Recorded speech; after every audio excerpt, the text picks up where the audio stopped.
Hello, thanks for tuning in. Today, as you can see, I have my area.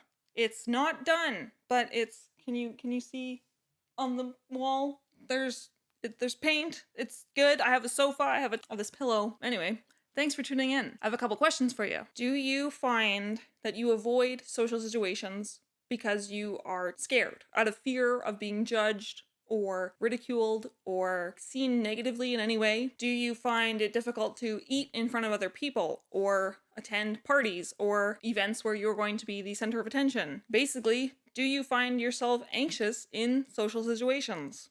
If so, you may have social anxiety. However, before you go run out and tell everybody you have social anxiety, you should get diagnosed, an actual diagnosis, from an actual healthcare provider. It's dangerous and irresponsible to self-diagnose, and it's also impossible because you don't have the tools to diagnose yourself because you're not unless you are a mental health professional. But even then, I don't think you're supposed to diagnose yourself. Correct me if I'm wrong. It's okay to say that you're socially anxious. I feel awkward in social situations, la-di-da. I have a diagnosis of social anxiety, and it's actually pretty severe, which is now under control for the most part because of medication, actually, and therapy, and many years of experience. Today we're talking about social anxiety, in case you didn't notice. So social anxiety should not be confused with just being shy or nerves, because it's a lot more than that. It's an actual diagnosable disorder, and it can be debilitating. It can be life-limiting. It can limit your livelihood. Some of the main symptoms of social anxiety include both physical and emotional and mental symptoms. So for example, you could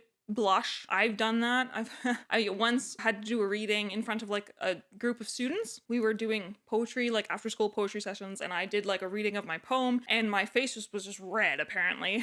I felt very warm and my face was red, and one of the kids asked me, "Why is your face red?" And I was like, and then my friend who was my partner in the teaching said, "It's warm in here." And I was like, "Yeah, it is. It's so warm in here."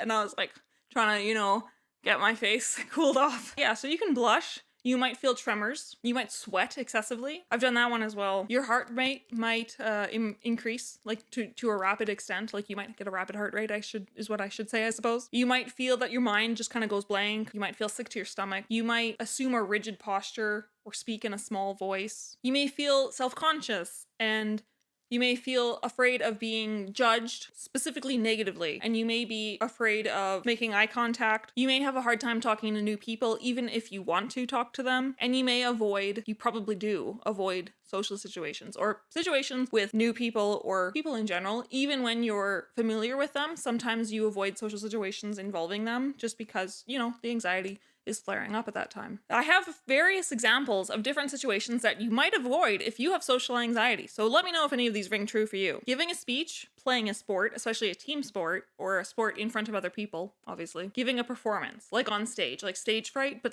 to a greater extreme. You could also avoid using the public washroom, eating in front of others, or dating. Job interviews could be very difficult for you. For some people, public speaking is their biggest fear, right? The situations that I listed that are giving a speech, giving a performance, or playing a sport actually fall into the category of social anxiety called performance anxiety, not that kind of performance anxiety. And that has a similar treatment and also the same symptoms. So usually if you have social anxiety, you're the kind of person who worries about a social situation days up to a couple of weeks beforehand. So if you were invited to a birthday party and you know that there are people there that you've never met or that you've heard of but you've never met, or that you've met only once or twice, you could experience extreme social anxiety to the point of considering not going because you're so worried, you're worked up, you work yourself up about the party a couple weeks beforehand because it's coming up and you're starting to freak out, basically. I mean, I wouldn't call it freaking out if it's you, of course, but I freak out. I'm gonna call it freaking out because it's me. For example, I was invited, this was a long time ago, this was before, just as I started my antidepressants, I was invited to a games night by a friend. I went to high school with him, and then also we spent a semester in a class together in university, our last year of university, and it was about a year since I saw him in person, but we had talked on Skype. I'm invited to a games night, right? He's invited his other friends, people I've never met. I considered not going. I was freaked out, as I would say, because it's me, and I'll say that I'm freaked out. You don't have to say that you're freaked out. I'm freaked out. I freak out about social situations. I do. I'll freely admit that. I was worried that people would judge me negatively. I was worried about coming across weird or saying something stupid. I was weird. Yeah, that's kind of the fear. I was freaking out. I was considering not going. I almost didn't go. I was living with my parents at the time because I had just finished grad school and I was looking for a job. And my mom convinced me to go. And I'm glad I went. I am glad I went. I made a friend there who I don't talk to anymore, but he was a friend for a couple years, so that was nice. It was worth going. I would say for me, it was worth going. It's not always worth going. Like, sometimes it is actually a total flop of a situation when you hope that it's gonna be good. You worry that it's bad, and then it turns out to be bad, and sometimes that happens. I'm not gonna pretend that it doesn't happen sometimes. Sometimes situations are just bad, call it what it is. Sometimes situations are shitty. Sometimes they're better than you expect. Rest assured, if you have social anxiety, there's hope. Doctors will offer you usually 2 different types of solutions: medication and therapy. So the medication includes stuff like SSRIs, SNRIs, which are both antidepressants, beta blockers, or benzodiazepines, or otherwise known as benzos. If you're interested in knowing more about more details about medications that are for anxiety, but also possibly for depression, just check out my video that I will link somewhere over here and somewhere in the description. As far as therapy goes, there is CBT, which is cognitive behavioral therapy, and ACT, which is acceptance commitment therapy. Those count as psychotherapy or talk therapy. And if you're interested in knowing more about therapy and different types, you can check out my video, which I will also link up here and in the description for your viewing pleasure. So like I said, there is hope. When I was first diagnosed with social anxiety, I noticed that it was getting worse and worse and worse because I would go out grocery shopping and then I would, interact with the cashier. I would walk home. I would immediately go to my room, close the door, turn off the lights, duck under the covers, and blast music in my ears while I was hiding under the covers because I had to recover from my social interaction with the cashier that lasted 2 minutes. That's not healthy. That's not normal. That shouldn't be your norm, okay? That happened to me 3 times, and I said to myself, okay, something's not right here. This is not normal. That was also not normal for me. That kind of came about a little while later. As I said before, and then also as I mentioned, that party that I was going to go to, I was freaking out about it a week before, up to the day before.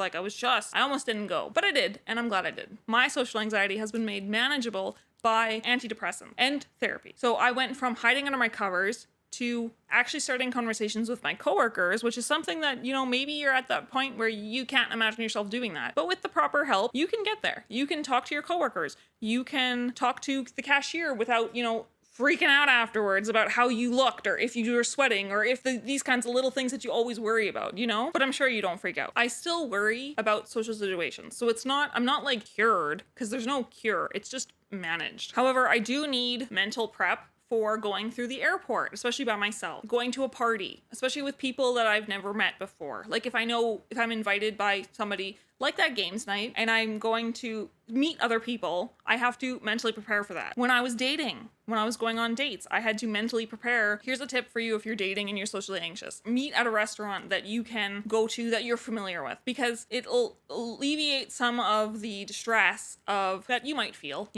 about meeting somebody new at a new location. Because there are worries about possibly getting lost on the way, being unfamiliar with the menu, or not recognizing the person in person. If you can alleviate some of those fears by being at a familiar establishment, that helps. It makes dating a lot more bearable. As fun as dating already is, it's just better when you are familiar with your surroundings. Social anxiety makes life difficult. Medication and therapy can make life livable again. And you can manage your anxiety, any kind of anxiety really, through the proper treatment. That's all I have for you today. Thank you for watching. I appreciate all 49 of you, and I'll see you when I see you.